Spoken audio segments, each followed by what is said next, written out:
వెయ్యి పడగలు ఎందుకు చదవాలి, ఒట్టి చదవడం కాదు, దాన్ని ఎందుకు అధ్యయనం చేయాలి, అది చాలా ముఖ్యమైనటువంటి విషయం. చదవడం అంటే ఏదో ఆషామాషిగా నవల చదవడం పక్కన పెట్టేయడం కాదు. అది ఒక గొప్ప ప్రయోజనం కోసమని, కొద్దిగా చారిత్రక అవసరంగా వెయ్యి పడగలు ఆవిర్భవించింది. ఆ వెయ్యి పడగలు ఆవిర్భవించడం అనేటటువంటిది కూడా కాలంలో ఒక మహత్తరమైనటువంటి ఘట్టంగానే మనం భావించాలి. ఎందుకంటే 1934 అప్పుడు వెయ్యి పడగలు పుట్టింది. ఇప్పటికీ దాదాపుగా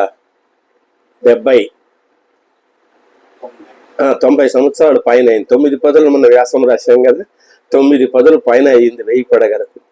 ఇంతకాలం కూడా అది దాదాపుగా 37 ఎడిషన్స్ 38 ఎడిషన్స్ వచ్చాయి.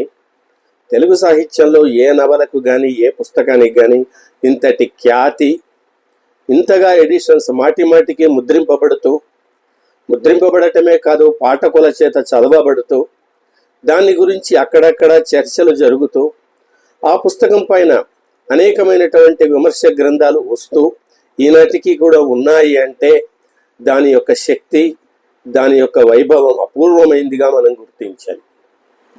భారతదేశంలో చరిత్రకారులు అంటే సర్కారు చరిత్రకారులు, ఆంగ్లేయ చరిత్రకారులు, ఎర్ర చొక్కా చరిత్రకారులు ఎక్కడైతే విఫలమైనారో అక్కడ విశ్వనాథ సత్యనారాయణ గారు ప్రత్యక్షమైనారు. ఆయన అందుకే ఇంతకు పూర్వం చెప్పుకున్నట్లుగా అది ఒక చారిత్ర అవసరంగా ఆవిర్భవించింది. ఆయన వెయ్యి పడగల ద్వారా దాదాపు 400 పాత్రలు విశ్వమంత చిత్రపటం మీద ఒక అద్భుతమైనటువంటి నిర్మాణం చేశారు వెయ్యి పడగలు. ఆయన యందు తపశ్శక్తి ఉంది కాబట్టి ఆయన తపశ్శక్తి చేత కేవలం 29 రోజులు 28 రోజుల్లో ఆ మహా నిర్మాణం చేయగలిగినారు. వెయ్యి పడగలు, శ్రీమద్ రామాయణము ఎంతటి నిర్మాణాత్మకమైనటువంటి గ్రంథమో, మహాభారతం ఎంతటి బృహత్తరమైనటువంటి భూమిక మీద ఆవిర్భవించిందో, వెయ్యి పడగలు కూడా అంతటి మహత్తరమైనటువంటి నిర్మాణం, అంతటి బృహత్తర భూమిక మీద ఆవిర్భవించింది. దేశం మరిచిపోయినటువంటి చరిత్రను ఆయన నవలల ద్వారా ప్రపంచానికి తెలియజేసే ఒక గొప్ప ప్రయత్నం చేశారు విశ్వనాథ సత్యనారాయణ గారు. ఆయన సాంప్రదాయవాది, ఇది అది అలంకారాలు ఇవన్నీ పక్కన పెడితే కూడా ఆయన గొప్ప చరిత్రకారుడు.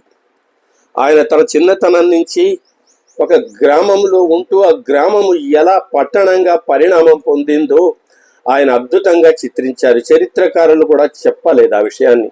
ఎక్కడో రమేష్ చంద్రదత్ లాంటి కొందరు చరిత్రకారులు దాన్ని చూచాయిగా చెప్పారు కానీ దాన్ని స్పష్టంగా చెప్పలేదు.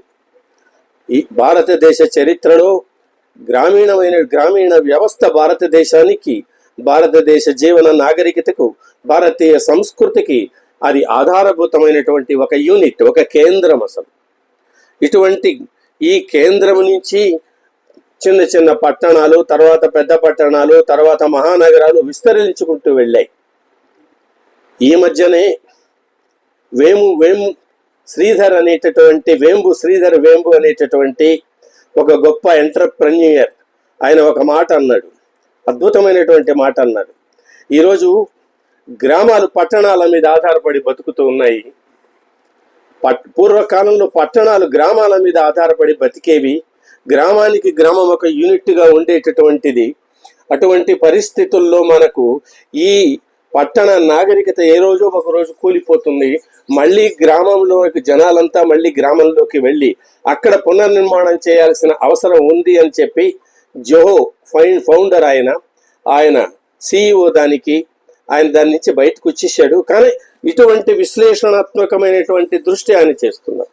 కానీ విశ్వనాథ సత్యనారాయణ గారు వెయ్యి పడగలలో శార్వరి నుండి శార్వరి దాకా నవలలో 60 ఏళ్లలో భారతదేశ గ్రామ వ్యవస్థ ఎలా పరిణామం పొందింది, ఎలా పట్టణం మీద ఆధారపడటం మొదలైంది అనేటటువంటి అంశాన్ని ఆయన శార్వరి నుండి శార్వరి దాకా నవలల్లో చాలా స్పష్టంగా చెప్పారు ఆయన దాని గురించి.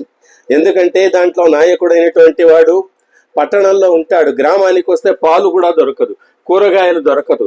తన కారు పంపించి పక్క పట్టణం నుంచి పాలు కూరగాయలు తెప్పించుకుంటారు. ఈరోజు గ్రామముల యొక్క పరిస్థితి అది. అంటే విశ్వనాథ సత్యనారాయణకి ఎంతగా భవిష్యత్తును దర్శించారు, ఆయన ఎంతగా దార్శనికుడో దీన్ని బట్టి మనకు తెలుస్తుంది. అంటే ఒక గ్రామ వ్యవస్థ దేనికది సర్వస్వతంత్రమైనటువంటి వ్యవస్థ. ఏ గ్రామమునకు ఆ గ్రామముకు కుటుంబము. అక్కడ ఒకరికి కాని వారు ఒకరు లేరు. అంటే ఒకరికి కాని వారు అందరూ ఉన్నారు. ఇప్పుడు ఒకరికి కాని వారు ఒకరు లేరు. అటువంటి ఒక సమిష్టి కుటుంబంతో ఆధారమైనటువంటి వ్యవస్థ భారతదేశం యొక్క వ్యవస్థ. దీన్ని గుర్తించినటువంటి వారు విశ్వనాథ సత్యనారాయణ గారు. అప్పటి సమకాలికులు ఎవరు చారిత్రకులు కానీ, సమకాలిక నవలాకారులు కానీ, రచయితులు కానీ దీన్ని గుర్తించలేదు. ఆయన గుర్తించారు. గ్రామం అంటే ఒక యూనిట్, అది ఒక కుటుంబము. వ్యక్తి అంటే కుటుంబం అని అర్థం అండి. వ్యక్తి యొక్క విస్తృతి సమాజము, సమాజం యొక్క విస్తృతి దేశము, దేశం యొక్క విస్తృతి విశ్వం. ఇలా భారతదేశంలో ఒక స్పష్టమైనటువంటి అవగాహనతో కూడుకున్నటువంటి వ్యవస్థ భారతదేశంలో ఉండేది. 1000 పడగలలో సుబ్బన్నపేట కేంద్రంగా ఎలా భారతీయ సంస్కృతి పూర్వకాలంలో విస్తరించి ఉండేది, అది క్రమంగా సుబ్బన్నపేట పట్టణంగా మార్పు చెందడంతో అక్కడ పంచాయతీ వ్యవస్థ పోయి ఎలాగైతే అక్కడ మున్సిపాలిటీ వ్యవస్థ రావడము, పన్నుల వ్యవస్థలో ఎలాగైతే మార్పులు వచ్చాయో దాని చేత గ్రామ వ్యవస్థ ఎలా దెబ్బతిన్నది. ప్రజలందరూ, రైతులందరూ ఎలా కష్టపడుతూ వచ్చారు. పంటల మీద, పొలాల మీద ఆధారపడ్డటువంటి నాగరికత ఎలాగైతే పరిశ్రమల మీద ఆధారపడవలసి వచ్చిందో అన్నారు. అక్కడ మొట్టమొదట ఒక పరిశ్రమ ఏర్పడింది. ధాన్యాన్ని అన్నింటినీ కూడా ఉప్పుడు బియ్యం చేసేటటువంటి పరిస్థితి ఒకటి. అది సాయంత్రానికి అక్కడి నుంచి వాసన రావడం, గ్రామం అంతా కూడా వాసన వేయడం, ఇట్లాంటి అంశాన్ని ఆయనే చెప్పారు. అంటే ఏమిటి, గ్రామీణ వ్యవసాయక నాగరికత ఎలాగైతే పట్టణ పారిశ్రామిక నాగరికతగా అర్బనైజేషన్ ఎలా మారుతూ వచ్చిందో ఆయన స్పష్టంగా చెప్పారండి. విమర్శకులు ఎవరు దీన్ని పట్టించుకోవటం లేదు. అసలు నిజానికి పట్టించుకోవలసినటువంటి అవసరం ఇది చాలా ముఖ్యం. ఎందుకంటే ఒకవైపు గ్రామం యొక్క, సమాజం యొక్క పరిణామ చరిత్ర, మరోవైపు రాజకీయ వ్యవస్థ యొక్క చరిత్ర, మరోవైపు ఆర్థిక పరిణామం యొక్క చరిత్ర, మరోవైపు సాంస్కృతిక పరిణామం యొక్క చరిత్ర, మరో అంశంలో విద్యలో వచ్చినటువంటి పరిణామ చరిత్ర. ఇలా అద్భుతమైనటువంటి ఒక నిర్మాణాత్మకమైనటువంటి దృష్టితో భవిష్యత్ దర్శనంతో ఆయన 1000 పడగలు నిర్మాణం చేశారండి. దానికి కేంద్రం సుబ్బన్నపేట. ఆ సుబ్బన్నపేట భారతదేశానికి ప్రతీక. అది గుర్తు పెట్టుకోవాలి మనం చాలాగా. అంటే ఇది ఒక సుబ్బన్నపేటలో, తెలుగుదేశంలో ఎక్కడో కృష్ణా జిల్లాలో సుబ్బన్నపేటలో జరిగిన పరిణామం మాత్రమే కాదు, మొత్తం భారతదేశంలో జరుగుతూ వచ్చినటువంటి పరిణామాన్ని ఆయన సుబ్బన్నపేట కేంద్రంగా అక్కడ చిత్రిస్తూ వచ్చినారు.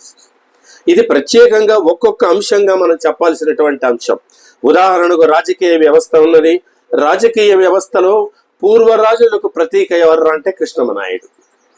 పూర్వరాజులకు దీంట్లో ఒక ప్రత్యేకమైనటువంటి అంశం ఉన్నది. కమ్యూనిస్టులు ఈ చరిత్రను చాలా భ్రష్టు పట్టించారు. జమీందారీ వ్యవస్థ అంటే ఒక దుర్మార్గమైనటువంటి వ్యవస్థని, వాళ్ళంతా భోగలాలుసలు అయినారని, వాళ్ళ వల్ల దేశం చెడిపోయిందని, వాళ్ళు రైతులను, బలహీన వర్గాలంతా అణిచివేశారని, ఇట్లాంటి ఒక తప్పుడు చరిత్రను వాళ్ళు సృష్టించారండి.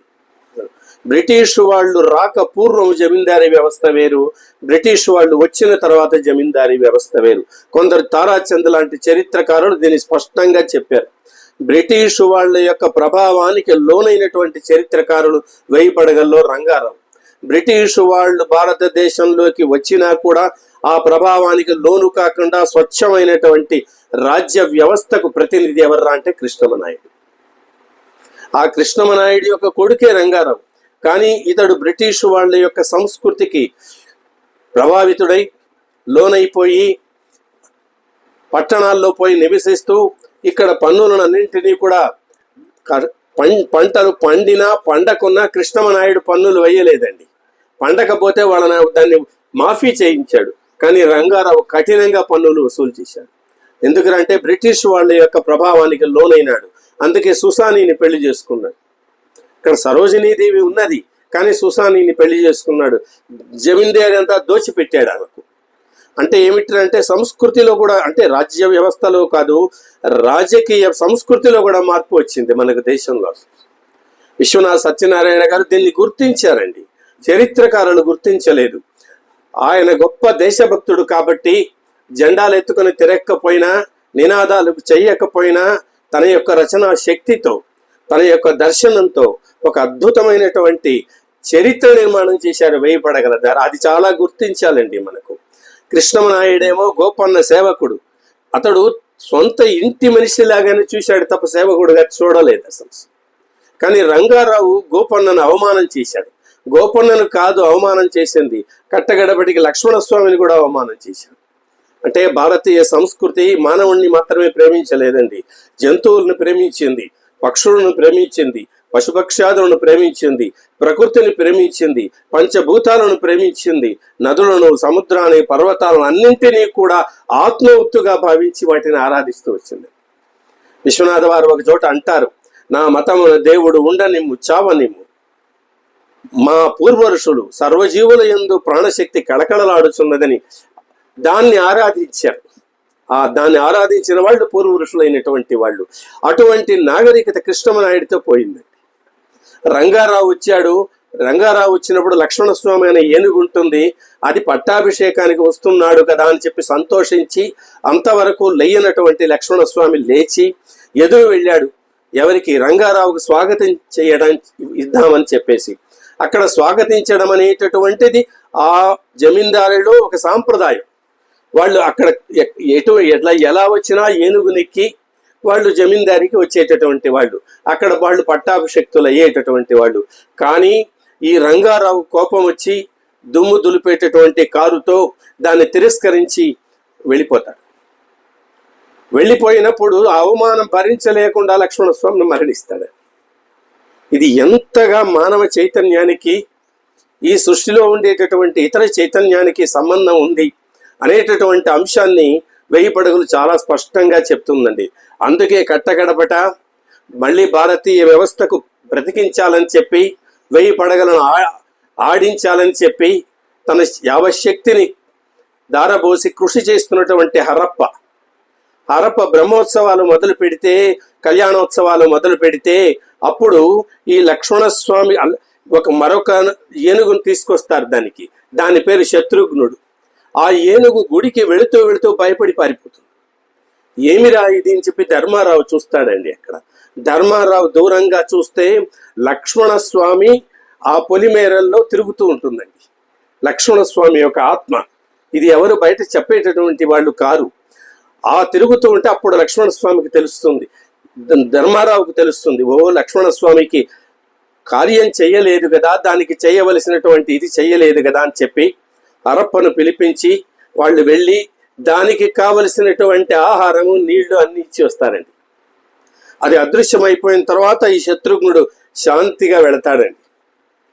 అంటే ఈ నాగరికత ఏమిట్రా అంటే 1000 పడగల చరిత్రే కాదు, ఈ నాగరికత యొక్క చరిత్ర కూడా చెప్తుంది, సంస్కృతి యొక్క చరిత్ర చెప్తుంది. అంటే జంతువులను కూడా చనిపోయిన తర్వాత వాటికి కూడా పితృకర్మలు చేసినటువంటి నాగరికత ఇది. అంతగా ఈ దేశంలో సర్వజీవకోటిని ఆరాధించినటువంటి సంస్కృతి మనది.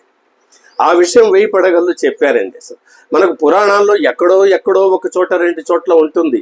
ఎందుకంటే జటాయువుకు రామచంద్రస్వామి అంతిమ సంస్కారం, అంత్యేష్టి చేస్తారు, అంతిమ సంస్కారాలు చేస్తారు. కట్టగడబటికి ఏ ధనుజుడిని సంహరించినా కూడా రామచంద్రస్వామి దుఃఖపడ్డటువంటి వాడే. అందుచేత ఈ సంస్కృతి యొక్క మూలభూతమైనటువంటి సూత్రములు మనం 1000 పడగల్లో చూడవచ్చు.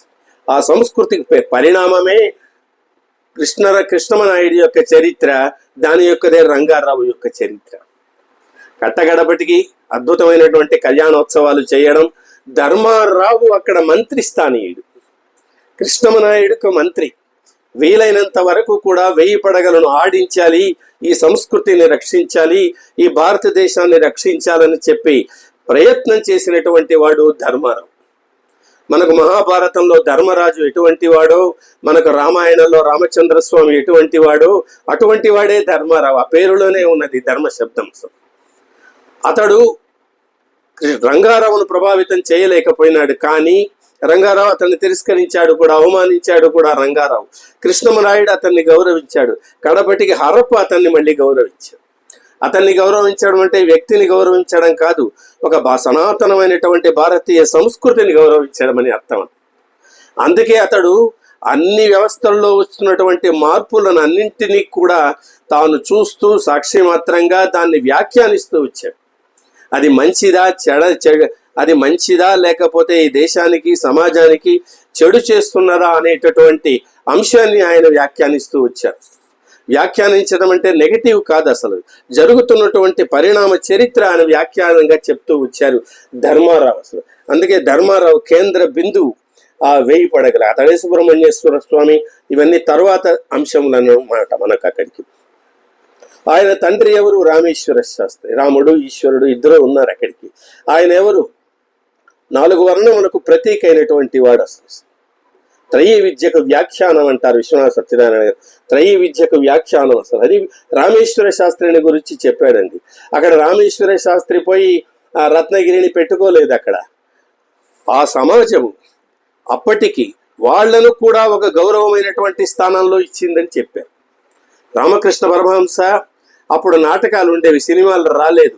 నాటకాలకు వెళ్ళేటటువంటి వారు దక్షిణేశ్వరం నుంచి కలకటాకు గుర్రపు బగ్గీలో వచ్చి ఆ నాటకాలు చూడడం అంటే ఆయనకు చాలా ఇష్టం రామకృష్ణ పరమహంసకు. ఆయన ఆ హాల్లోకి వెళ్ళిన తర్వాత వేశ్యలు ఎక్కడ కూర్చుంటారో అక్కడికి వెళ్ళి కూర్చునేవారు.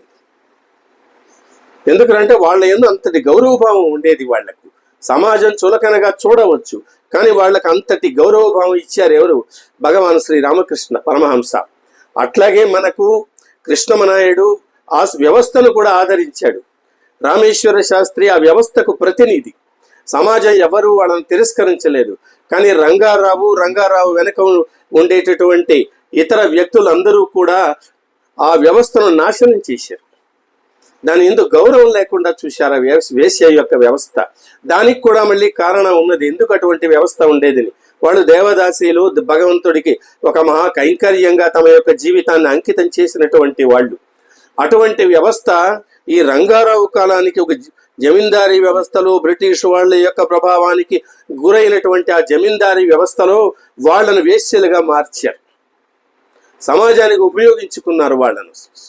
అంతే తప్ప రత్నగిరి వేరు, గిరిక వేరు. ఆమె యొక్క స్వచ్ఛమైనటువంటి లోపల ఉండేటటువంటి ఆ మహా చైతన్యానికి ప్రతీకగా గిరిక స్వామిని పెళ్లి చేసుకుంది. కళ్యాణోత్సవాల్లో ఆమె నాట్యం చేసి స్వామిలో ఐక్యమైంది. అది అచ్చమైనటువంటి భారతీయ దేవదాసి వ్యవస్థకు గిరిక ప్రతీక. అర్థం చేసుకునే వాళ్ళ బుద్ధులను అనుసరించి, పురుష బుద్ధులను అనుసరించి, పరిమితమైనటువంటి బుద్ధులను అనుసరించి సమాజం యొక్క ప్రభావం చేత ఎలాగైనా అర్థం చేసుకోవచ్చు. అది వాళ్ళ యొక్క దౌర్భాగ్యం అని మనం చెప్పాలి తప్ప వాళ్ళ అదృష్టం అని చెప్పడానికి ఏం లేదు. అసలు ఇది భారతీయ సంస్కృతిలో ఉన్నటువంటి ఒక గొప్ప అంశం అండి. అసలు అందుకే మనకు దేవాలయాల్లో ఈనాటికి కూడా నాట్య మంటపాలు ఉన్నాయి. ఈనాటికి ప్రత్యేకమైనటువంటి నాట్య మంటపాలు మనం చూడవచ్చు. అక్కడికి వెళ్ళి ఎవరు నాట్యం చేయటం లేదనుకోండి, కానీ ఒక కాలంలో ఉండేది. వాళ్లను సమాజం పోషించింది, జమీందారులు పోషించారు. జమీందారులు వాళ్ళను వాడుకోలేదు. తర్వాత వచ్చినటువంటి బ్రిటిష్ వాళ్ళ ప్రభావం చేత వచ్చినటువంటి జమీందారులు, భ్రష్టు పట్టినటువంటి జమీందారులు, దేశం తమ యొక్క స్వార్థం కోసం అని చెప్పి దేశాన్ని దోచుకున్నటువంటి జమీందారులు, వీళ్ళందరూ కూడా ఆ వ్యవస్థను భ్రష్టు పట్టించారు. కానీ మన వాళ్లకు, కమ్యూనిస్టులకు, వీళ్ళకంతా కూడా ఇది కూడా భారతీయ సంస్కృతి అనేటటువంటి అంశాన్ని అపవ్యాఖ్యానం చేశారు. ఎందుకంటే వాళ్లకు, కమ్యూనిస్టులకు, కాంగ్రెస్ చరిత్రకారులకంతా ఈ దేశం యొక్క చరిత్రను అపవ్యాఖ్యానం చేయడమే, ఈ దేశం యొక్క సంస్కృతి మూలభూతమైనటువంటి విలువలను నాశనం చేయాలని కంకణం కట్టుకొని వాళ్ళు 1000 పడగల పైన విమర్శ చేశారు. 1000 పడగలను చంపాలని కూడా ప్రయత్నం చేశారు. అది వాళ్ళు ఒక పడగ కూడా వాళ్ళు చంపలేరు. అది అంతర్లీనంగా, అంతర్యాగంగా అది నిరంతరం సాగుతూనే ఉంటుంది ఈ దేశంలో. చేత ఇక్కడ ధర్మారావు ఒక అద్భుతమైనటువంటి వ్యవస్థకు ప్రతీక అయితే, కృష్ణమనాయుడు స్వచ్ఛమైనటువంటి రాజ్య వ్యవస్థకు ప్రతీక అయినాడు. రంగారావు భ్రష్టు పట్టినటువంటి రాజ్య వ్యవస్థకు ప్రతీక అయినాడు. అలాగే మనకు సమాజ పరిణామ చరిత్ర వస్తూ వచ్చిందండి. ఇది కేవలం రాజ్య వ్యవస్థ అని చెప్పే తర్వాత బ్రిటిష్ వాళ్ళు రావడం, దేశాన్నంతా ఆక్రమించుకోవడం, తర్వాత పంచాయతీ వ్యవస్థ, మున్సిపాలిటీ కావడం, పన్నులు ఎక్కువ కావడం, అంతవరకు గ్రామం అంతా ఒక కుటుంబంగా ఉండేటటువంటి గ్రామ వ్యవస్థ ఎన్నికలు రావడం చేత కులాలు వాళ్ళ మధ్య ఒక విభేదాలు రావడం, ద్వేషం రావడం, ఇటువంటి ఏ పేటకు ఆ పేట వెడిపోవడం, ఇట్లాంటి ఒక పరిణామ చరిత్రను ఆయన స్పష్టంగా చెప్పారు. అది ఈరోజు పరాకాష్ఠలో ఉంది. మనకు పేరుకు ప్రజాస్వామ్యమే. ప్రజాస్వామ్యంలో ఉండేదంతా కుల వ్యవస్థే. భ్రష్టు పట్టినటువంటి శ్రీ అరవిందులో అన్నారు, మీకు ప్రజాస్వామ్యం కావాలన్నా గూండా రాజ్యం కావాలన్నా అని ఆనాడు చెప్పారు శ్రీ అరవిందులు ఈ అంశాన్ని గురించి. ఈరోజు ఉండేటటువంటిది డబ్బు కలిగిన వాడు రాజు అవుతాడు అంతే. అసలు విలువ కలిగిన వాడు రాజు అవుతాడా చెప్పండి? విలువ కలిగిన వాడు, తెలివి కలిగినటువంటి వాడు, తెలివైనటువంటి వాడు, మేధావులు ఎవ్వరూ ఎన్నుకోబడటం లేదు. ఎవరి దగ్గర అయితే డబ్బు ఉందో, ఎవడైతే గూండాగిరి చేస్తాడో వాడే మంత్రి అవుతున్నాడో, ఇంకొకటి అవుతున్నాడు. అది శ్రీ అరవిందులు ఆ రోజు దర్శించారండి. మీకు గూండా రాజు కావాలా, నిజమైన ప్రజాస్వామ్యం కావాలని చెప్పారు. దీనికి మూలభూతంగా విశ్వనాథ సత్యనారాయణ గారు దీన్ని 1000 పడగలలో సుబ్బన్నపేట పట్టణంగా మారడం, మున్సిపాలిటీకి ఎన్నికలు రావడం, ఎన్నికల్లో ఏ పేటకు ఆ పాట వెడిపోవడం, వాళ్ళు ఎక్కువ పన్నులు వేయడం, ప్రజలను దోచుకోవడం, ఇట్లాంటి ఒక వ్యవస్థలో పరిణామం వచ్చిందన్నమాట. దీన్ని విశ్వనాథ వారు గుర్తించారండి. మిగిలిన ఎవరు చరిత్రకారులు ఇంత స్పష్టంగా చరిత్రను వివరించి చూపించలేదు. కానీ విశ్వనాథ సత్యనారాయణ గారు చూపించారు. అట్లాగే మీకు ఇంత క్రితం చెప్పుకున్నాం దేవదాసి వ్యవస్థ పరిణామం గురించి. సుబ్బన్నపేటలో ఈ వర్ణ వ్యవస్థ కుల వ్యవస్థగా పరిణామం పొందింది. వర్ణ వ్యవస్థ వేరు, కుల వ్యవస్థ వేరు. వర్ణ వ్యవస్థ 4 వర్ణములు. వర్ణ వ్యవస్థలో 4 వర్ణములు మాత్రమే ఉండేవి. ఈ 4 వర్ణముల మధ్య ఒక సామరస్యం ఉండేటటువంటిది. 4 వర్ణముల మధ్య కూడా ఒక సామరస్యం ఉండేటటువంటిది. అందుకే గ్రామమంతయు ఒక కుటుంబము అన్నారు. ఒక మాట అన్నారు అసలు విశ్వనాథ వారు, మేము సాల శేషయ్య అనేటటువంటి మాకు కుటుంబానికి మిత్రుడు ఉండేవాడు. ఆయన ఇంట్లో కానీ ఏదైనా మృత్యువు జరిగితే మేము కూడా సూతకం పాటించామన్నారు. అతడు సాలేవాడు, బట్టలు నేసి తెచ్చిచ్చేటటువంటి వాడు. వాళ్ళ కుటుంబంలో ఏదైనా వాళ్లకు అంటు వస్తే మేము కూడా 10 రోజులు అంటు పాటించేవాళ్ళం అన్నారండి. అంటే గ్రామంలో ఆ రోజు వీడు శూద్రుడు, వీడు బ్రాహ్మడు, వీడు వైశ్యుడు, వీడు క్షత్రియుడు, ఇట్లాంటి ఒక విభజన ఉన్నా కూడా ద్వేషభావం లేదు ఒకరి మీదికి ఒకరికి. అందరూ కలిసి కుటుంబంగా ఉండేటటువంటి వాళ్ళు. అటువంటి వ్యవస్థ ఎన్నికలు వచ్చిన తర్వాత, గ్రామ వ్యవస్థ పట్టణంగా మారిన తర్వాత వర్ణ వ్యవస్థ కుల వ్యవస్థగా పరిణామం పొందిందండి. మనకు చరిత్రకారులు, కమ్యూనిస్టులు, మిగిలిన వాళ్ళందరూ కూడా అసలు కుల వ్యవస్థే భారతీయ వ్యవస్థకు మూలభూతం అని చెప్పి వాళ్ళు తప్పుడు చరిత్ర రాశారు. కుల వ్యవస్థ కాదు, కుల వ్యవస్థ వేరు. ఇప్పుడు ఉదాహరణకు బ్రాహ్మణులు ఉన్నారు, తెలంగాణ్యులు, వైదికులు, స్మార్తులు, ఇంకొకరు వైష్ణవులు, శైవులు, స్మార్తులు, ఇట్లాంటి చిన్న చిన్న విభజన జరిగింది. అప్పుడు కూడా ఉండేటటువంటి వాళ్ళు లేదని, అందరూ కలిస్తే ఒకటే బ్రాహ్మణ వర్ణం. వర్ణం వేరు, కులం వేరు. అందుచేత వర్ణ వ్యవస్థ ఎలాగైతే కుల వ్యవస్థగా పరిణామం పొంది గ్రామంలో ఒకరి మీద ఒకరికి ద్వేషం పెరిగిందో అటువంటి అంశాన్ని 1000 పడగలు చెప్పిందండి. అట్లాగే మనకు ఈ అంశాన్ని గురించి ఉదాహరణకు వీరవల్లుడు నవలలో వీరవల్లుడు హరిజనుడు, బ్రాహ్మణుడు ఇంటి పాలేరు. కమ్యూనిస్టులకి ఈ నవలలు అందవు, వాళ్ళ కంటికి కనిపించవు. ఎందుకంటే వాళ్ళు చెప్పినటువంటి సిద్ధాంతాన్ని వ్యతిరేకిస్తాయి కాబట్టి వాళ్ళు దీన్ని పట్టించుకోకుండా చాలా తటస్థంగా దూరంగా ఉంటారు. వాళ్ళు చెప్తూ ఉంటారు. బాగా ఊదినట్లు ఊదుతూ ఉంటే అమాయకులైనటువంటి ప్రజలు ఓహో ఇది సత్యమురా అని అనుకుంటారు అన్నమాట. అది వాళ్ళ యొక్క స్ట్రాటజీలో భాగం, కమ్యూనిస్టుల యొక్క స్ట్రాటజీలో. అందుకే ఒక మంచి పుస్తకం వస్తే దాన్ని పట్టించుకోరు, పనికిరాని పుస్తకం వస్తే దాన్ని నెత్తిని ఎక్కించుకుని కూర్చుంటారు. వాళ్ళ వీరవల్లడులో ఆ వల్లడు అనేటటువంటి వాడు ఒక బ్రాహ్మణుడి ఇంటి యొక్క పాలేరు.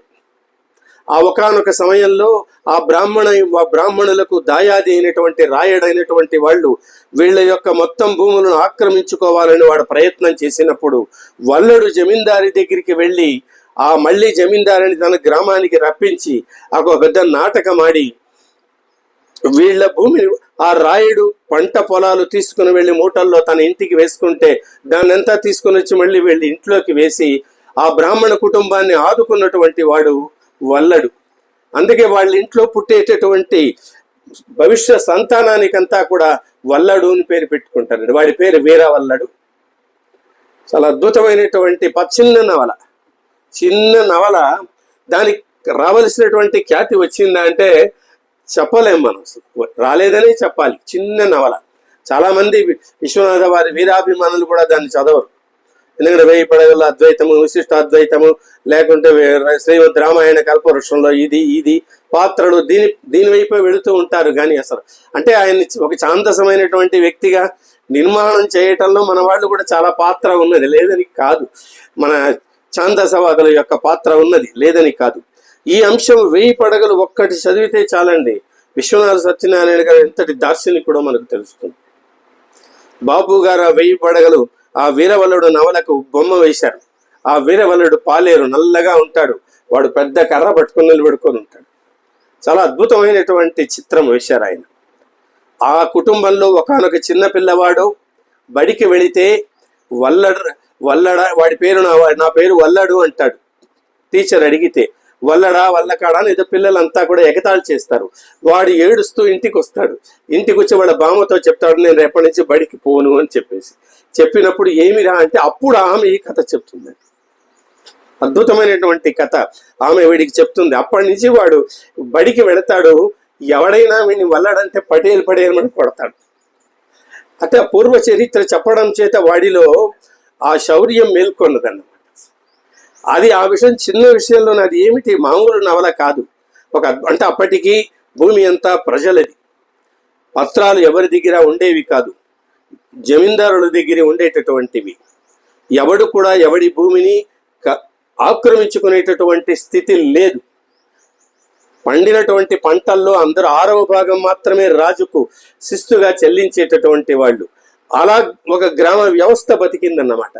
మన పంటలో ఇది పండితే ఇది దాంట్లో 6వ భాగం ఇస్తే మిగిలిందంతా గ్రామానికి పంచుకునేటటువంటి వాళ్ళే. అసలు ఇదే 1000 పడగలలో ఈ కళాకారుల యొక్క చరిత్ర అది కూడా చెప్పారండి. అసలు పంట పొలాలు పండితే దాన్ని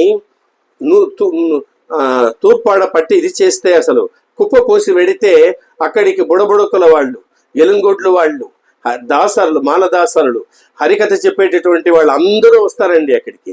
వాళ్లకు చేటలతో ధాన్యం పోసేటటువంటి వాళ్ళు. అంటే భారతదేశంలో ఈ కళ వాళ్ళని ఏమంటారు, జానపద కళల ద్వారా ఎలాగైతే భారతదేశంలో విద్య వ్యాప్తి చేశారు ఈ అంశాన్ని ఆయన చెప్పారు. అందుకే మనకు నాటకాలు వచ్చాయి. నాటకాలు వచ్చిన తర్వాత సినిమాలు వచ్చాయి. సినిమాలు వచ్చిన తర్వాత నాటకాలు వచ్చిన తర్వాతనే ఈ జానపద కళ అద్భుతమైనటువంటి అంశం అంతా పోతూ వచ్చింది. సినిమాలు వచ్చిన తర్వాత మొత్తం కూడా నాశనమైపోయింది. మొత్తం వ్యవస్థ కూడా కూలిపోయింది.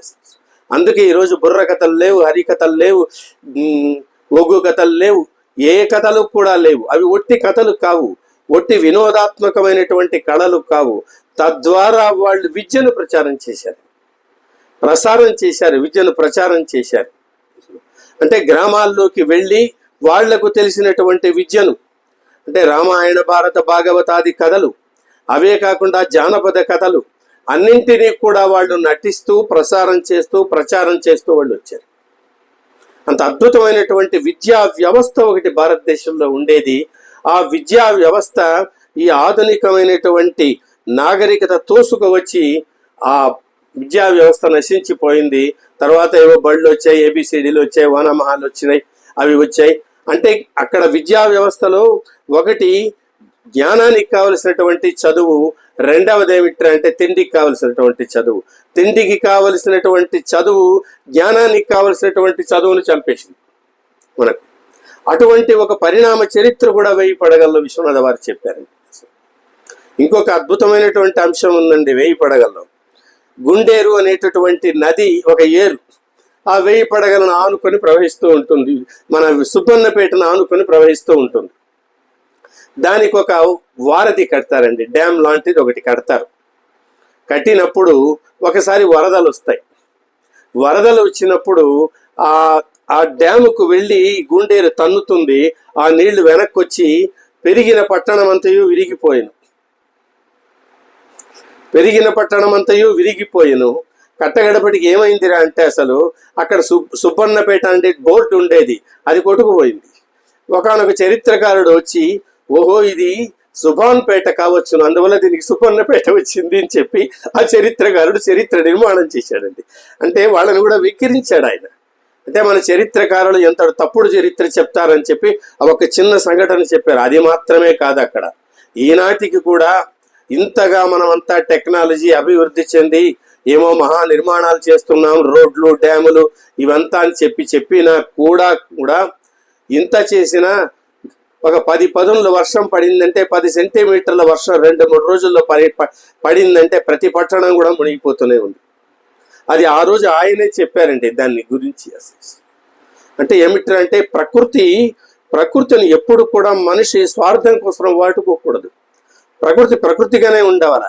వీడు ప్రకృతిని ఎంతవరకు తన అవసరమో అంతవరకే వాడుకోవాలి తప్ప ప్రకృతిని దోపిడీ చేయకూడదు.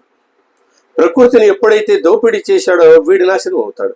వీడు ప్రకృతి చేతి దోపిడీ చేయబడతాడు, వీడు నాశనం అయిపోతాడు. ఎన్ని గ్రామాలు మునిగిపోతున్నాయి, ఎన్ని పట్టణాలు మునిగిపోతున్నాయి, ఎన్ని కాలనీలు మునిగిపోతున్నాయండి. ప్రభుత్వాలు ఏదో అప్పటికప్పుడు కంటి తుడుపు వచ్చి చూస్తారు, పోతారు. మళ్ళీ ప్రజలు మామూలుగానే ఉంటారు, వాళ్ళుగానే ఉంటారు. ఆ నదిగానే ఉంటుంది, మురికి కాలువలుగానే ఉంటాయి. ఇలా ఎలాగైతే ఈ డ్యాములు నిర్మాణం చేయడం ఆధునికమైనటువంటిది. అందుకే ఆధునిక కాలం ఇప్పుడు ఏమిరా అంటే అమెరికాలో ఎక్కడికెక్కడికి వర్షపు నీరును స్టోర్ చేయాలన్నటువంటి ఒకానొక స్థితి వచ్చిందండి.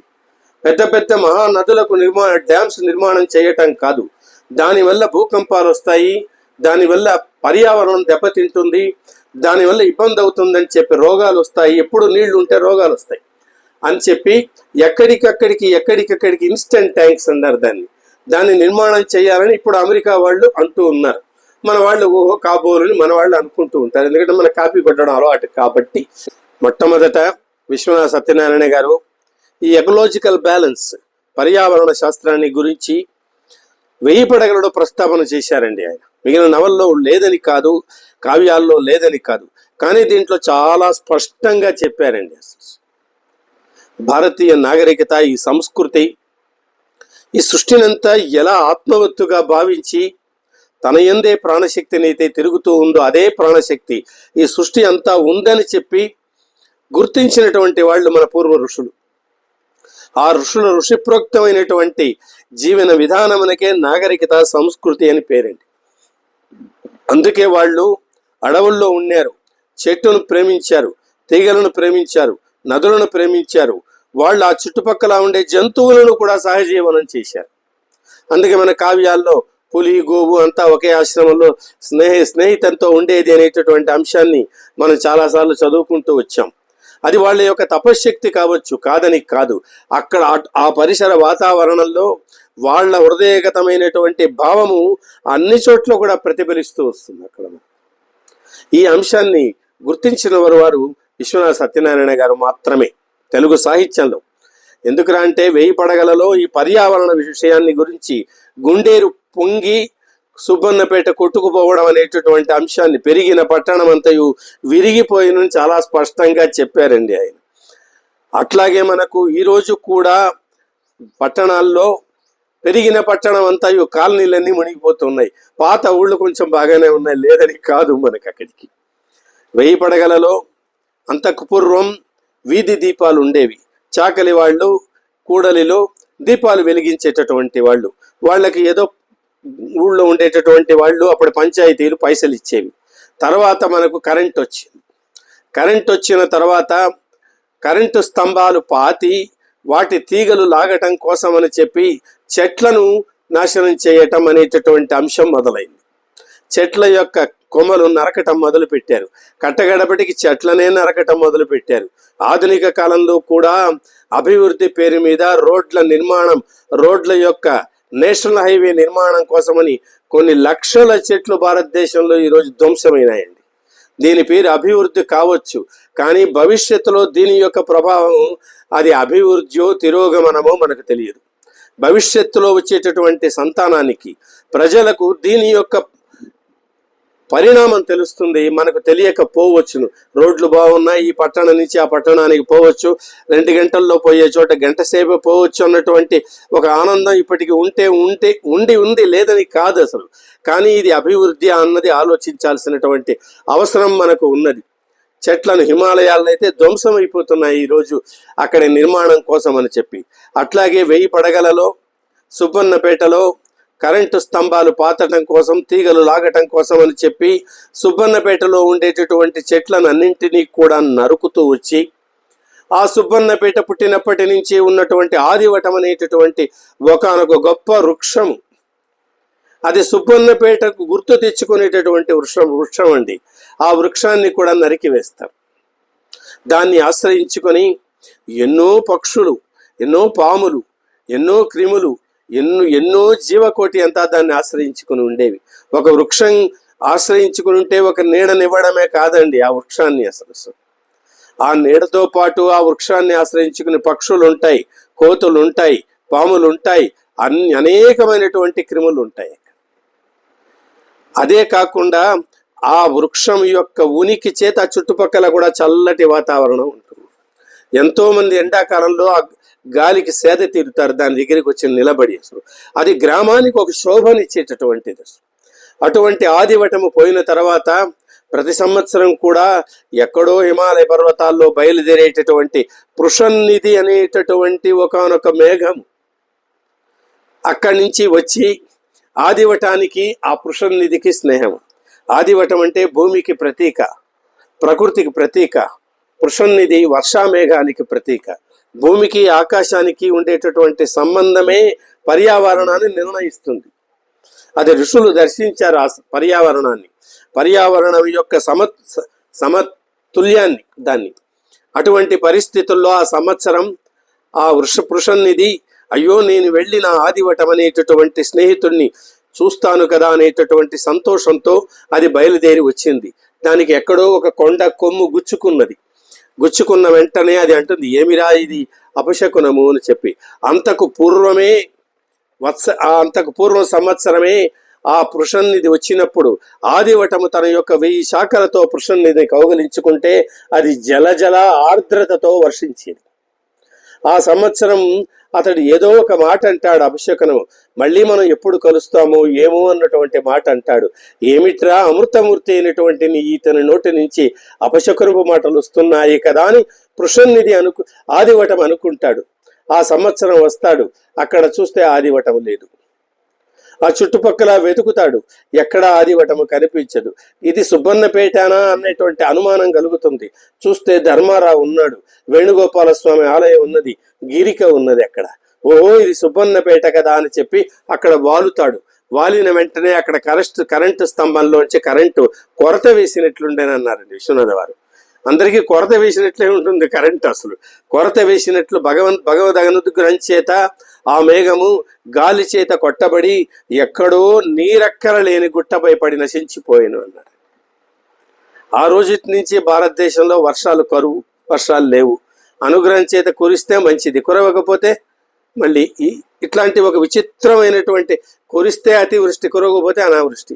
విచిత్రమైనటువంటి అంటే ఏమిట్రా అంటే, మన చెట్లను, పచ్చని చెట్లను, అడవులను నాశనం చేసుకుంటే వర్షాలు కురవవు అనేటటువంటి అంశాన్ని 1934లో విశ్వనాథ్ వారు చెప్పారండి. అప్పటికి ఆ పర్యావరణ శాస్త్రాన్ని గురించి ఆధునికులకు కూడా, విజ్ఞాన శాస్త్రం కూడా అంతగా లోతుగా పరిశీలించలేదు మనకు. అటువంటి ఒక అద్భుతమైనటువంటి పర్యావరణ యొక్క వ్యవస్థ యొక్క స్వరూపం చెప్పారు. ఆ పర్యావరణానికి ప్రతీకయే పసిరిక అనేటటువంటి పాత్ర వేయపడగలరు. ఆ పసిరిక సామాన్య ప్రపంచ వాంగ్మయంలో ఎక్కడా పసిరిక లాంటి పాత్ర లేదు అని చెప్పి విమర్శకులు చెప్తున్నారు. ఎక్కడో ఏదో ఒక భాషలో ఉంది అని చెప్పి చెప్పడమే తప్ప ఉదాహరించి కూడా చూపలేదు మనకు. అది విశ్వనాథ వారి దర్శనం నుంచి పుట్టినటువంటి ఒక అద్భుతమైనటువంటి పాత్ర.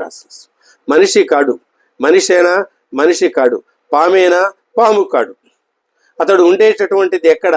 పంట పొలాల్లో పక్షులతో ఆడుకుంటాడు, పాములతో ఆడుకుంటాడు. వాటి మధ్య వెళ్ళి పడుకుంటాడు. ఆ పాములు కాటు వేసినా అతడికి ఏం కాదు. పక్షులు వచ్చి అతడి యొక్క ఒక పిచ్చుక గూడు లాంటి అతడి నెత్తి పైన జుట్టులో వచ్చి కూర్చునేవి. వాటితో ఆడుకునేటటువంటి వాడు పసరిక. సరిగ్గా ధర్మారావు ఇంట్లో రామేశ్వర శాస్త్రికి శ్రాద్ధం జరిగినప్పుడు ఆ పసరిక ఎక్కడి నుంచి వస్తాడో తెలియదు. రామేశ్వర శాస్త్రికి మంగమ్మకు పుట్టినటువంటి వాడు ఆ పసరిక. అతడు అక్కడ వచ్చి ఆ శ్రాద్ధ ఇది తిని వెళ్ళిపోతాడు. పితృశేషాన్ని తిని పరిగెత్తి వెళ్ళిపోతాడు. ఎక్కడికి పోతాడో తెలియదు. అతడు విచిత్రమైనటువంటి ఒకానొక పాత్ర. అసలు అతన్ని గార్డినరు అనేటటువంటి ఒకానొక పాశ్చాత్యుడు అతన్ని బంధించి ఇంగ్లాండ్లోకి వెళ్ళి మ్యూజియంలో పెట్టాలని వాడు ప్రయత్నం చేసి వాడిని పట్టుకుని వెళతాడండి. ధర్మారావుకు తెలుస్తుంది. ధర్మారావు వెళ్ళి ఆ గార్డినరును హరప్పతో సహా వెళ్ళి అతడిని అతడు మా పైరుపచ్చేవాడు, అతన్ని మీరు మా ప్రాణశక్తి, అతన్ని వదిలేయండి అని చెప్పి బతిమాలి అతనికి డబ్బులు ఇచ్చి అతన్ని తీసుకొస్తారు. అంటే ఏమిట్రా అంటే మన వాళ్ళు మన యొక్క వ్యావసాయిక వ్యవస్థను, అగ్రికల్చరల్ ఎకానమీ, అగ్రికల్చరల్ సిస్టమ్, వీటినంతా కూడా పాశ్చాత్యుల వశం అయిపోయింది ఈరోజు. పాశ్చాత్యులు ఎందుకంటే మొసాంటో లాంటి కంపెనీలు గింజలు ఇస్తే తప్ప మనకు బతుకు లేదు. ఇంకా 2-3 కంపెనీలు ఉన్నాయి అమెరికన్ కంపెనీస్కు. ఇంతకు పూర్వం ఉన్నటువంటి ప్రభుత్వాలు భారతదేశ వ్యవసాయిక వ్యవస్థను వాళ్ళకి అమ్మేసిందండి.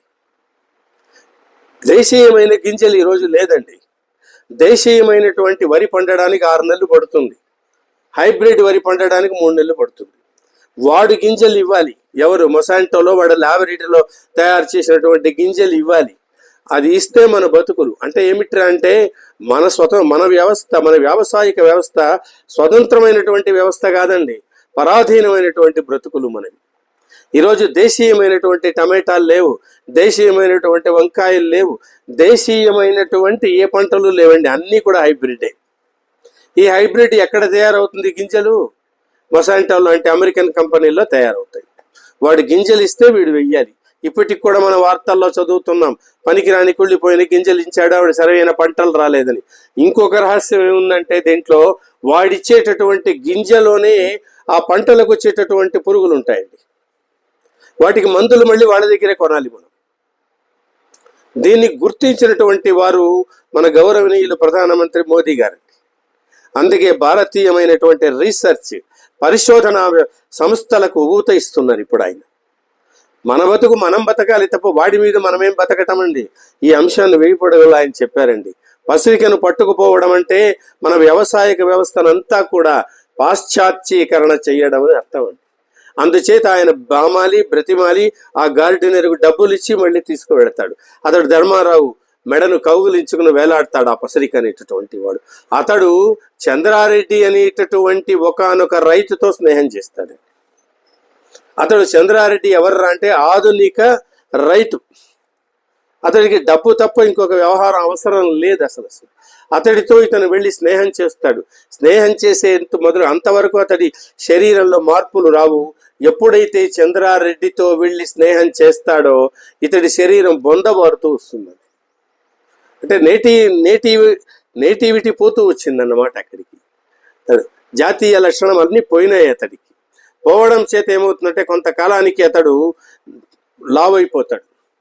కట్టకడపటికి అతడితో పాములు స్నేహం చేయవు, పక్షులు అతడి దగ్గరికి రాదు. అతడు దుఃఖపడతాడు. దుఃఖపడినప్పుడు అక్కడికి వెళ్ళి కుంభీనసుడు అనేటటువంటి పాముతో చెప్తాడు, మీరు ఇంతకాలం నాతో స్నేహంగా ఉన్నారు కదా, ఇప్పుడు ఎందుకు ఉండటం లేదు అని చెప్పి. నువ్వు నా కాటు వేయి అంటాడు. మేము కాటు వేస్తే నువ్వు చనిపోతావు అంటాడు. అంటే వినడు అసలు. నువ్వు కాటు వెయ్యి అంటాడు. కుంభీనసుడు కాటు వేస్తాడు, పసరికి చనిపోతాడు. పాపము విచిత్రపు చావు చచ్చాను అన్నాడు విశ్వనాథ సత్యనారాయణ గారు. ఆ ఒక్క మాట అండి. పసిరిక విచిత్రపు చావు చచ్చాను అంటాడండి. ఆ చనిపోయిన వెంటనే ఆ రోజు పుట్టల్లో ఉండే పాములన్నీ బయటికి వస్తాయి, ఆకాశంలో పక్షులన్నీ తిరుగుతాయి, హాహాకారాలు చేస్తాయి. పుట్టకు ఆకాశంలో ఉండే పాముకు పక్షులకు స్నేహం అండి ఆ కాలంలో. అది అంటే ఏమిటంటే పుట్టను కూడా మనం ఆరాధిస్తాం, పుట్టలో ఉండే పామును కూడా ఆరాధిస్తాం. కానీ అది భయమే, కాదని కాదు. కానీ దాని ఎందుకు కూడా సుబ్రహ్మణ్యేశ్వర స్వామి యొక్క ప్రతీకగా, సంతానకారకుడుగా మనం ఈరోజు పూజ చేస్తాం దాన్ని. అతడే 1000 పడగలు సుబ్రహ్మణ్యేశ్వర స్వామి. అతడికి ప్రతీకియే పసరిక. చనిపోతాడు. చనిపోయిన వెంటనే ఆ పక్షులు పాములన్నీ ఎక్కడికెక్కడికి ఉంటాయి. సుబ్బన్నపేట ప్రజలు కనిపించిన పామును సంహరించిరి, కనిపించిన పక్షును కాల్చివేసిరి. ఆ నోటి నుంచి పక్షి కూతలు వినిపించలేదు, పాములు కనిపించలేదు. అలా అద్భుతమైనటువంటి ఒక ఏమిట్రా అంటే దయార్ద్రతతో కూడుకున్నటువంటి కరుణారసపూరితమైనటువంటి నవల ఆయన చిత్రించారు. అందుకే నాన్నగారు అన్నారు, సుప్రసన్న గారు, విశ్వనాథ యొక్క నవలలు కారుణ్య రస ప్రవాహములు అన్నారండి. కారుణ్య గంగ ఆయన యొక్క రచనల్లో ప్రవహిస్తూ ఉంటుంది నిరంతరం కూడా. ప్రతి పాత్రుడు కూడా ఒక కారుణ్యం, ఒక దయ, ఒక ఆర్ద్రత, ఒక మానవత్వం, ఒక విశ్వాన్ని కౌగిలించుకునేటటువంటి ఒక ఆర్ద్రతాభావం, అటువంటి పాత్రలే మనకు దాంట్లో కనిపిస్తాయి. బద్దన్న సేనాని నవలలో బద్దన్న నాయకుడు వచ్చి హరిజనుడు అండి. ఒక అద్భుతమైనటువంటి గ్రామ వ్యవస్థలో నిర్మాణం చేసి సైన్యాన్ని నిర్మిస్తాడండి. అటువంటి వాళ్ళు కూడా ఉన్నారు అక్కడ మనకు. అట్లాంటిది బద్దన్న సేనాని నవల కూడా రాశాడు ఆయన. ఇలా మనం 1000 పడగలను పరిశీలిస్తూ ఉంటే ఒక అంశం కాదు, 1000 ముఖాలైనటువంటి భారతీయ సంస్కృతి వైభవాన్ని చిత్రించారు. అది ఆ 1000 ముఖాలైనటువంటి భారతీయ సంస్కృతి యొక్క వైభవాన్ని ఒకవైపు చిత్రిస్తూనే మరోవైపు దాని యొక్క పతనావస్థను కూడా చిత్రించారు. అందుకే ఆయన ఏదో సాంప్రదాయాన్ని బతికించాలనుకున్నాడు, 1000 పడగలను బతికించాలనుకున్నాడు, బ్రాహ్మణ వర్గాన్ని తలకెత్తుకున్నాడు. ఇటువంటివన్నీ కూడా ఏమిట్రా అంటే తప్పుడు చరిత్ర, అపవ్యాఖ్యానం చేయడం అన్నమాట. అంటే 1000 పడగలకు కూడా కీర్తి రాకుండా చెయ్యాలన్నటువంటి ఒకానొక దుష్ట బుద్ధితో చేసినటువంటి విమర్శలు అన్నమాట. అది కాదు. నిజానికి 1000 పడగలు స్పష్టంగా చదివినటువంటి వాళ్ళు, అధ్యయనం చేసినటువంటి వాళ్లకు విశ్వనాథ వారి ఏమిటో తెలుస్తుంది. అంతటి బృహన్ నిర్మాణము, అంతటి ఒక మహా నవల తెలుగు సాహిత్యంలో ఇంతవరకు లేదండి. వచన రూపంలో వచ్చినటువంటి మహాకావ్యం 1000 పడగలు. అది కావ్యమే, ఇతిహాసం, ఆధునిక ఇతిహాసం అంటే 1000 పడగలే. నవలా రూపంలో వచ్చినటువంటి ఇతిహాసం అది. విశ్వపటం మీద చిత్రించినటువంటి ఒక మహాబృహన్ నాటకం అది. సమాజ చరిత్ర, రాజకీయ చరిత్ర, విద్యా వ్యవస్థల యొక్క చరిత్ర, సంస్కృతి యొక్క చరిత్ర, మతం యొక్క చరిత్ర. క్రైస్తవ మిషనరీలు కూడా సుబ్బన్నపేటలో ప్రవేశించారండి. వాళ్లకు చంద్రారెడ్డి భార్యకు స్నేహం ఆమె. ఈ క్లబ్బులు అవి కూడా 1000 పడగలు. ఈ విషయం చెప్పాడు, ఈ విషయం చెప్పలేదని లేదండి. ఆనాడు సమాజాన్ని ప్రభావితం చేసినటువంటి అన్ని 1000 రకాలైనటువంటి వ్యవస్థల యొక్క పరిణామ వ్యవస్థల యొక్క స్వరూపాన్ని 1000 పడగల్లో విశ్వనాథ వారు చాలా స్పష్టంగా చేశారు. నిజానికి ఎన్ని చరిత్రకారుల యొక్క పుస్తకాలు చదివినా ఇంతగా ఆయన దాన్ని ఒక అద్భుతమైనటువంటి కళా రూపంలో చిత్రించారు, కావ్య రూపంలో చిత్రించారు, నవల రూపంలో చిత్రించారు. మొదట 200 పేజీలు మనం పట్టుకోవాలి 1000 పడగలను. 240 పేజీల తర్వాత అది మనల్ని పట్టుకుంటాం. ఆ 1000 పడగల పాము మనల్ని పట్టుకుంటాడు, మనం వదలలేము దాన్ని అసలు. మొదట 240 పేజీలు మనం గట్టిగా పట్టుకోవాలి 1000 పడగలను. ఆయన దగ్గరికి వెళ్ళాలా. నేను నీవాణ్ణి అంటే తర్వాత ఆయన మన దగ్గరికి వస్తాడు. నేను నీవాణ్ణి అనలేదనుకోండి, ఆయన మన దగ్గరికి రాడు భగవంతుడు. అందుచేత ఏమిట్రా అంటే 1000 పడగలు చదవడం ఒక విజ్ఞానం, 1000 పడగలు చదవడం ఒక అనుభవం. అది జీవితానికి కావలసినటువంటి ఒక సమగ్రమైనటువంటి విజ్ఞానాన్ని, జ్ఞానాన్ని అందిస్తుందండి. గిరిక ద్వారా భాగవత తత్వం అంతా చెప్పారండి. అసలు ధర్మారావు ద్వారా ధర్మ స్వరూపం ఏమిటో చెప్పాడు ఆయన. అసలు ఒకచోట ధర్మారావు గిరిక కొలను గట్టును కూర్చొని మాట్లాడుతూ ఉంటారు. సాయం వేళ, మునిమాపు వేళ. సరోజినీ దేవి అలా వెళుతూ ఉంటుందండి. వెళుతూ ఉంటే ఒక మగ గొంతు, ఆడ గొంతు వినిపిస్తుంది. ఎవర్రా ఇక్కడ ఉన్నారని ఆమె నిలబడి చూస్తుంది. దూరంగా చూస్తే ధర్మారావు, గిరిక ఇద్దరు ఉంటారు. అసలు గిరిక అడుగుతుంది ధర్మారావుని, కృష్ణస్వామిని గురించి, శివుణ్ణి గురించి అడుగుతుంది. అప్పుడు ధర్మారావు ఒక మాట అంటాడండి, భక్తి యోగులకు కృష్ణస్వామి సులభుడు, జ్ఞానయోగులకు పరమశివుడు సేవనీయుడు అంటాడు. ఇదే మాట చెప్తాడు. భక్తి యోగులకు కృష్ణస్వామి సులభుడు, జ్ఞానయోగులకు పరమశివుడు సేవనీయుడు. ఆమె అక్కడికి నమస్కారం చేసి వెళ్ళిపోతుంది సరోజినీదేవి.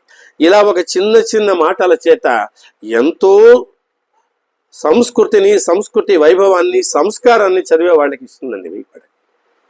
అందుచేత అది ప్రింటులోనే 1000 పుటలంటేనే ఇక అది ఎంత 1000 విషయముల యొక్క సమగ్రమైనటువంటి వ్యాఖ్యానంతో కూడుకున్నటువంటి సమకాలీనమైనటువంటి నవల.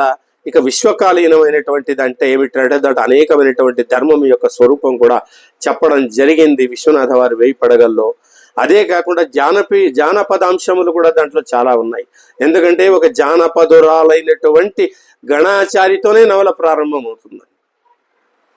మరి 1000 పడగలు నవల నాయకుడు ఎవర్రా అంటే, ఆహా ఏమి కాలము ఏమి మార్పు అని కట్టగడపడ ధర్మారావు అంటాడు.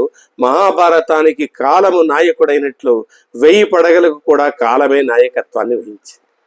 అందుకే అక్కడ ఏదేది నశించిపోయిందో, ఆహా ఏమి కాలము ఏమి మార్పు ఏమి మిగిలినది అనేటటువంటి అనుకుంటూ ధర్మారావు రాజు చనిపోయినాడు, వ్యవస్థలు చనిపోయినాయి, పసరిక గణాచారి చనిపోయింది, ఆకాశానికి భూమికి లంకగా ఉన్నటువంటి ఆ తల్లి చనిపోయినది, దేవుడే చనిపోయినాడు అంటాడు ఆయన.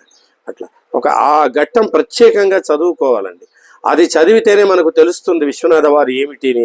అంతా అయిపోయిన తర్వాత ఆహా ఏమి మిగిలినది అని ధర్మారావు నిర్వేదం పొందుతూ ఉంటే, నేను మిగిలి తిని అని ఆ చిన్న అరుంధతి ఆ గడప దగ్గర నిలబడుతుంది.